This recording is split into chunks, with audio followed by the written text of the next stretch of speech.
Alors, c'est parti en fait d'un constat qui a amené donc à un colloque, et ce constat, c'est que les termes de maladie ou de souffrance sont des termes qui sont toujours associés à un certain tabou, où il est difficile d'en parler, de les évoquer, surtout dans certains contextes, comme par exemple sur le lieu de travail, mais également dans le milieu médical, où le fait de parler justement de la souffrance, même entre un médecin et son patient, c'est toujours difficile. Donc il y a eu une première partie qui a davantage porté sur la définition du terme, où on se rend compte en fonction justement des différentes disciplines, on n'a pas forcément la même définition ni la même perception de ces termes-là, ce qui fait aussi que pour tout un chacun qui peut les vivre, que ce soit la maladie ou que ce soit la souffrance, la personne elle n'a pas forcément la même définition non plus, et donc on a organisé ce colloque donc entre TBS et l'Institut catholique de Toulouse, et c'est à partir de là qu'ensuite on a amené cet ouvrage qui est un peu une suite ou un prolongement en fait des réflexions qui ont eu lieu durant le colloque. Alors pour vous parler de cet ouvrage, je vais d'abord vous dire qu'il est le fruit de regards différents. On a voulu rentrer dans le concret. Même un philosophe peut être concret. Pour un gestionnaire, c'est assez classique. Pour un juriste, il faut être précis.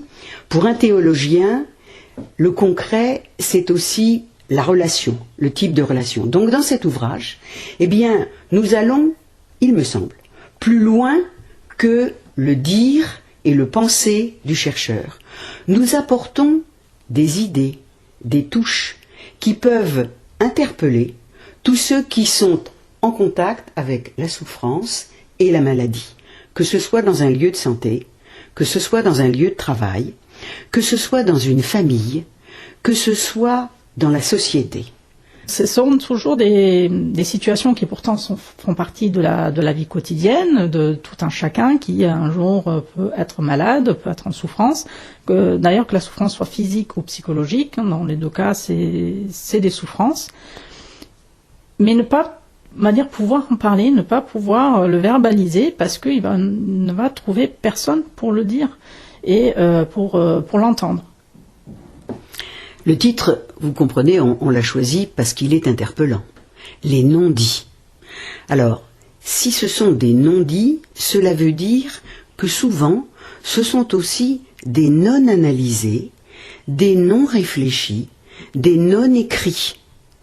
Par exemple, le fait d'être malade conduit une personne à hésiter à dire à son employeur qu'elle est malade, surtout si elle pense que c'est grave. Et quelque part, l'employeur, qui a peut-être senti qu'il y avait une maladie ou une souffrance, hésite à le dire, à interpeller son salarié, tant que ce n'est pas officiel.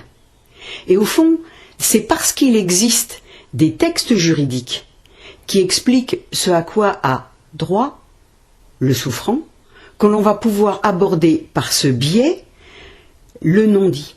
La même chose dans une famille. Celui qui sait, parce que son médecin lui a dit qu'il était malade, quand est-ce qu'il va le dire à sa famille? Il a peur des conséquences.